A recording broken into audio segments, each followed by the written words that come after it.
নড়াইলে সচেতন সংগঠিত ও সোচ্চার জনগোষ্ঠী গণতন্ত্রের রক্ষা কবচ এই প্রতিপাদকে সামনে রেখে সুষ্ঠু নির্বাচন ও গণতান্ত্রিক উত্তরণ নাগরিক ভাবনা শীর্ষক গোলটেবিল বৈঠক অনুষ্ঠিত হয়েছে। 29 নভেম্বর শনিবার সকালে নড়াইল জেলা পরিষদ মিলনায়তনে গণতন্ত্র শক্তিশালীকরণ কার্যক্রমের অংশ হিসেবে সুশাসনের জন্য নাগরিক আয়োজিত সভার মূল আলোচনার বিষয় ছিল।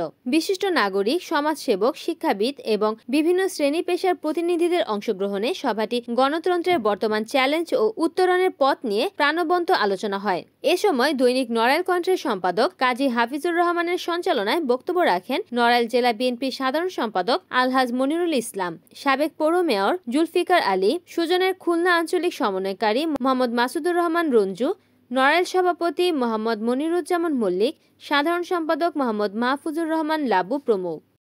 রিপোর্ট করেছেন নড়াইল প্রতিনিধি মোহাম্মদ নুরুন্নবী সামদানি, NN TV।